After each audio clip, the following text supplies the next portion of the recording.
Welcome to Local History, Legends, and Lore. I'm Julie Lugo Cerra, your host, and today our guest is Stephen J. Rose. Steve, thanks so much for joining us today. Thank you for inviting me. Steve is pretty much of a legend around Culver City. He's been here most of his life, and he is our chamber exec, which means you're president of the chamber, as I recall this Correct. week. Okay, and you're also vice mayor of our city of Culver City. Let's start with the Chamber of Commerce. Can you tell me a little bit about when it started? The chamber, our records go back that we started as an association back in 1921, about four years after the city was chartered, and 2 years later in 1923 we were incorporated as the Culver City Chamber of Commerce. Gotcha. All right, and then I think we have a graphic that was one of Harry Culver's ads, and it pretty much sums up the chamber role as well. Everybody wants to bring us to Culver City, huh? Yes, you know, I think a few days ago I played Harry Culver in the Fiesta, and he explained how Culver City was halfway between downtown Los Angeles and Venice, and this graphic illustrates that effect. So tell me the fun you had playing Harry Culver with his 1913 speech. The speech was a very difficult speech to read. You have to understand it's almost 100 years old, spoken by a Omaha, Nebraska native who came to California and was trying to envision a dream. And his dreams, some of his thoughts are still a dream. Back in 1913, he said that we needed to start looking at a subway system so it could shorten the time to travel from downtown to Venice. Had a vision, didn't he, that guy? So tell me what some of the early accomplishments of the chamber were. Well, the chambers as a whole have changed, but the Culver City Chamber in its early years, believe it or not, led a fight to have some sort of a sign ordinance to control the pollution of signs on the sidewalks. They also started a lot of interesting events, and this is one of them. This is the Fiesta. The chamber actually was the motivating force, huh? Yes, that's an old picture. It looks like the chamber president, who was the head volunteer back then, for Cleveland, is standing in the middle, and I see our old Southern California Edison manager Mario O'Hare on the left side in the rear of the picture. But the chamber did start it. It originally, prior to World War II, they had started an event called Tom Sawyer Days, which was dropped for the war, and after that we started the Fiesta. Terrific. That was in 1951, by the way. Yeah.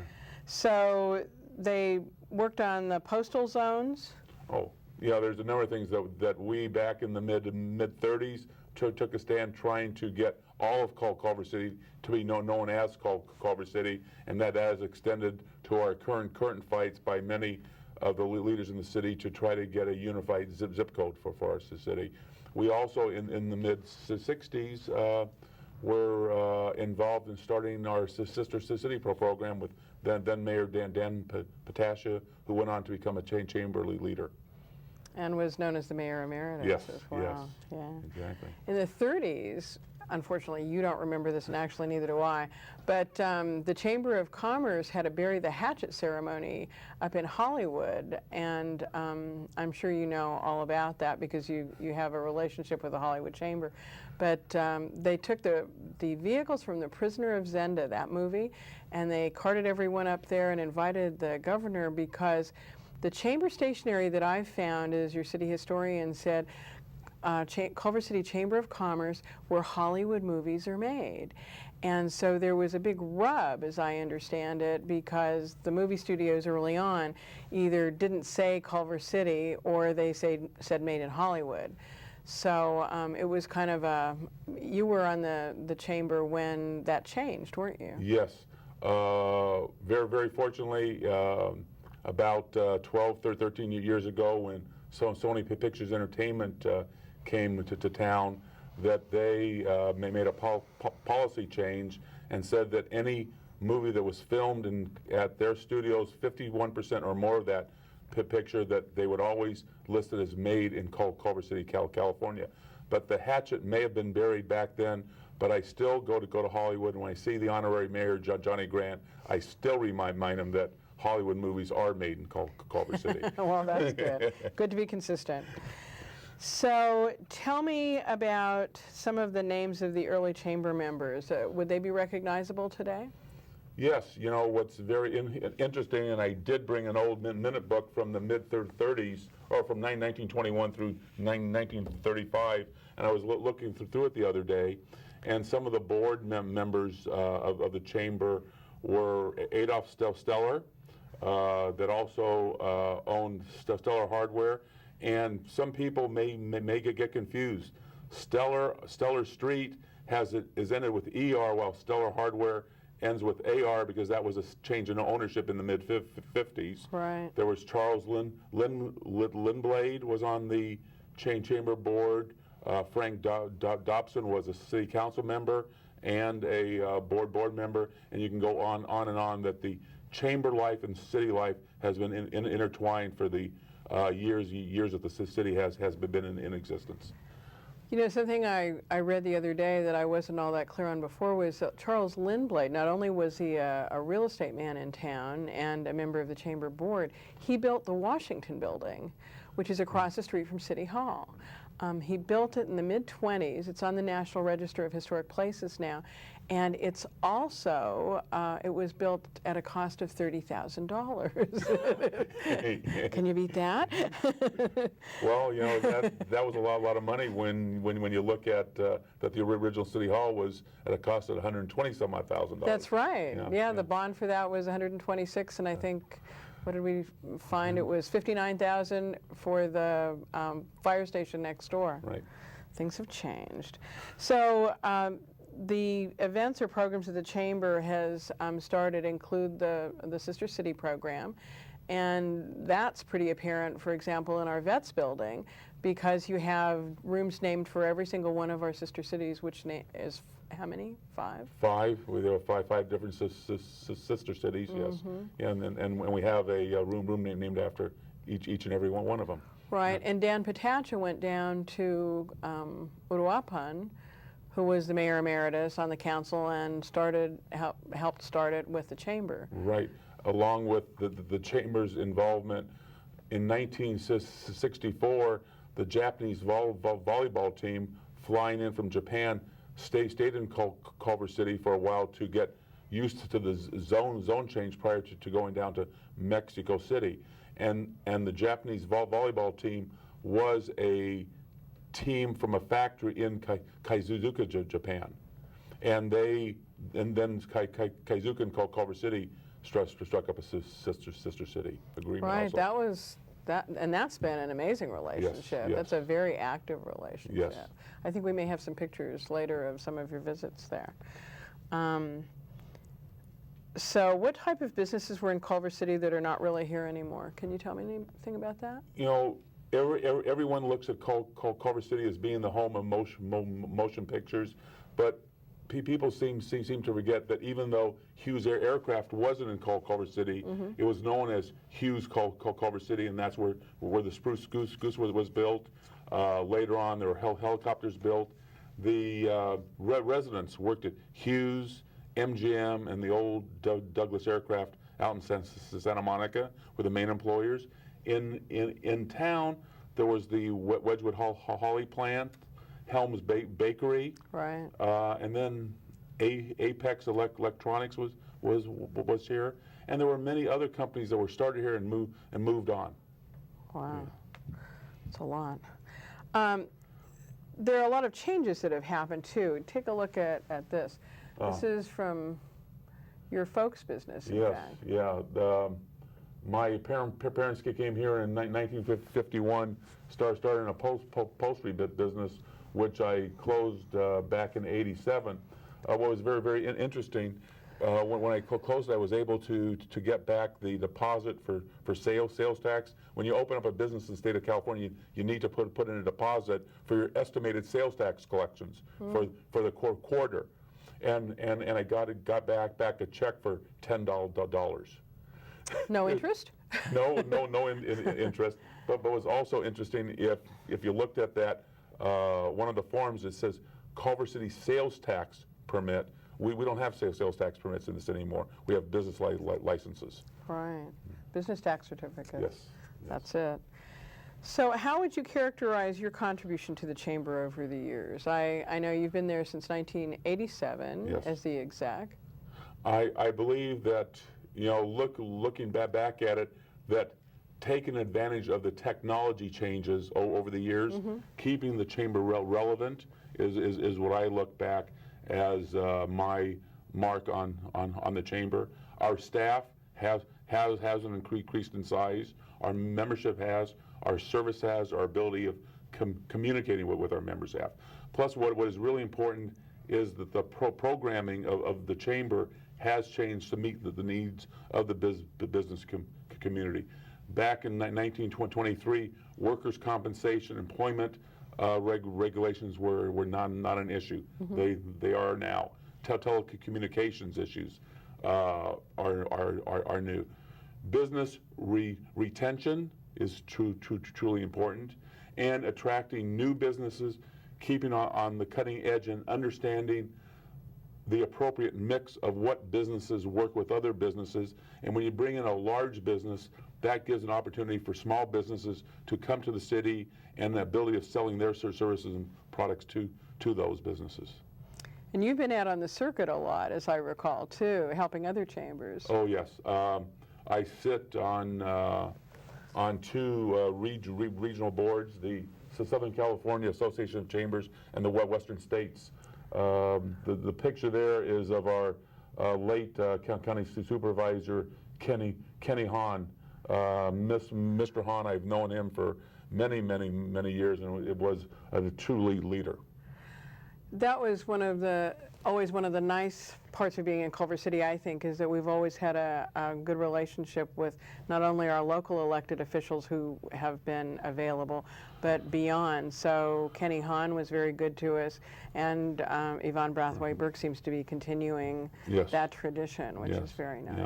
I know. Steve, you do some really interesting things as chamber president, don't you? Yes. I mean, we saw a picture of you with a beard before, but this is kind of an enhanced version. Yes. Every year I play Santa Claus for the West Side Children's Center. And what are you doing here? Here I am in China, talking about trade ventures at a local city. The gentleman sitting next to me is the head of the Communist Party, and the next gentleman is the local mayor. Oh my gosh. Okay. And here I am at our sister city in Kaizuka, Japan, speaking to children. Oh, okay. Yes.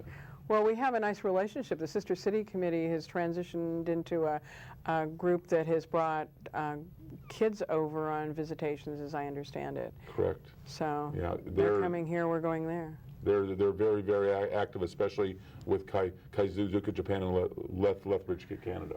In the last shot, there was, in front of the coffee table, we have a couple of things. One is the business directory, or the business, Culver City Business, the newspaper. Yes. That's closer to you. This one right there. Okay. You're pretty proud of that, as I... Yes. This is a copy of the initial paper that we did put out as called Culver City Business.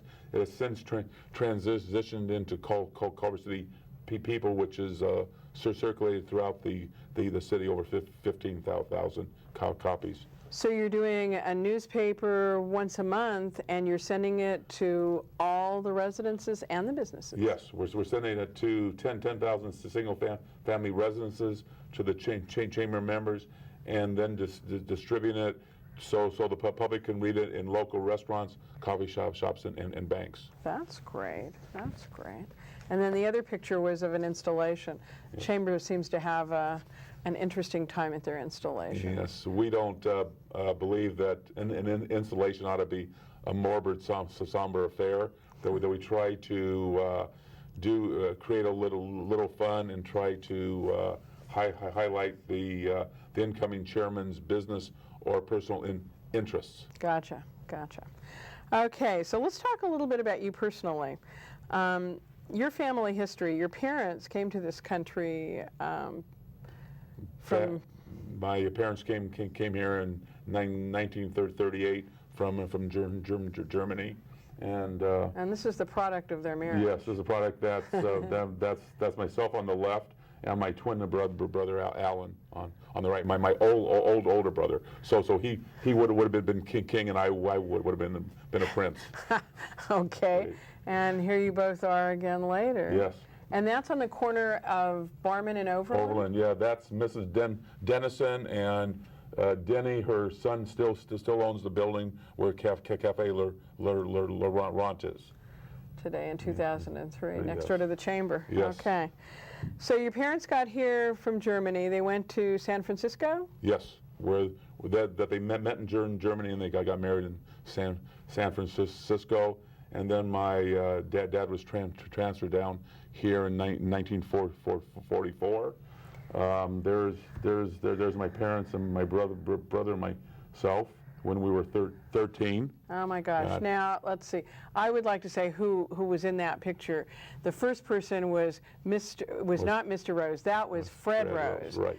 Everybody knew him as Fred. And then there was Mrs. Rose. Yes. Yeah, that the legend that I always said is that my mother's first name was Mrs., and everyone called her by her first name, Mrs., and her middle name was Susie. No one ever called her by She was Susie. a little more formal than your father. Yes. She was quite a lady.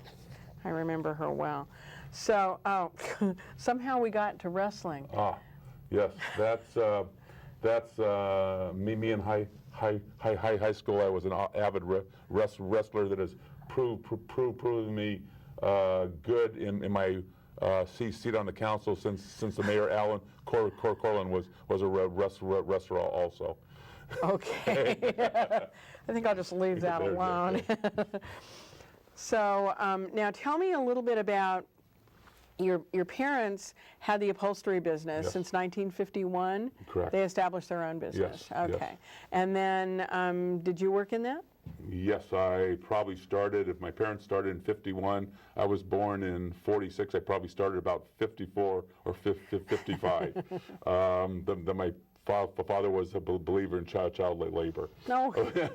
But no, I did it as any young man would, to be close to his dad. I enjoyed hanging around, things like that. As I grew older, I took a more active role. Mm-hmm. When I was about 21 or 22, then my dad became sick and his health started declining, so I became more and more active in it.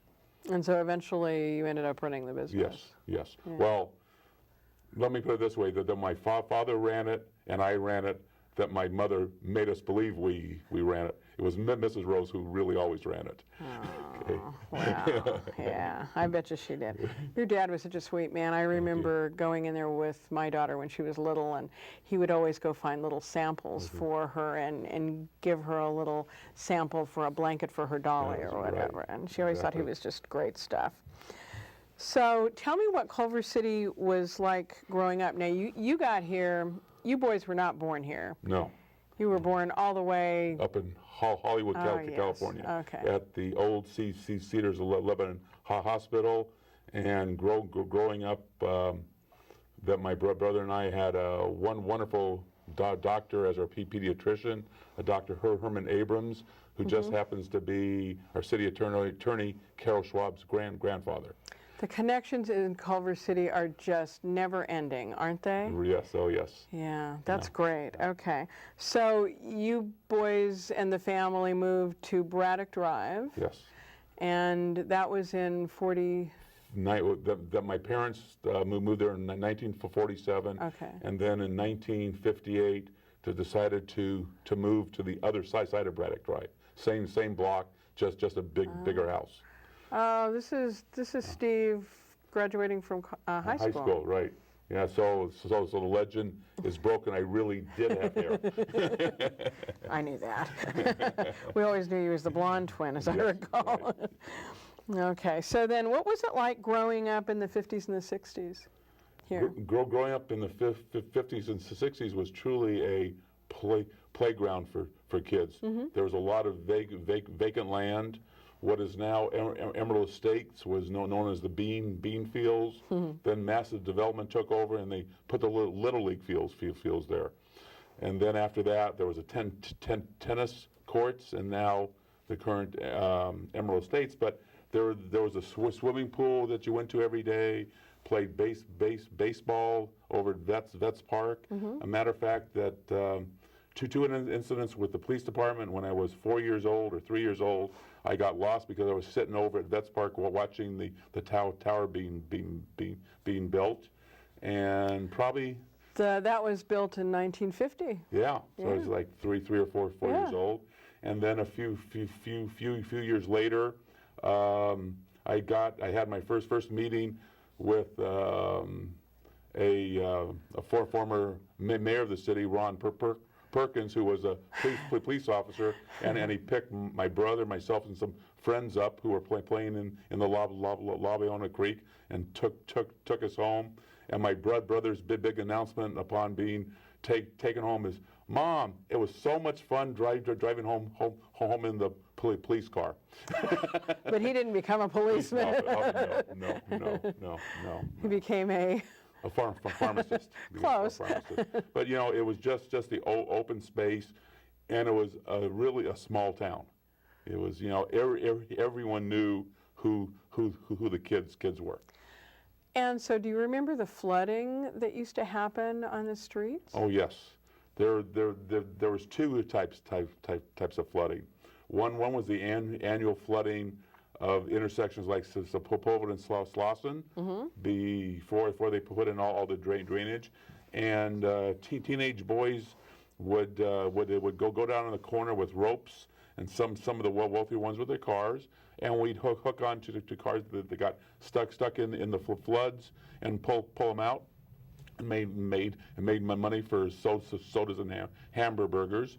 But the big flood was in 1963 when the Baldwin Hills Dam broke, and that was news throughout Southern California. I remember that. That was a frightening one. Yes, it sure was. Yeah, you saw cars floating down the Labiona Creek.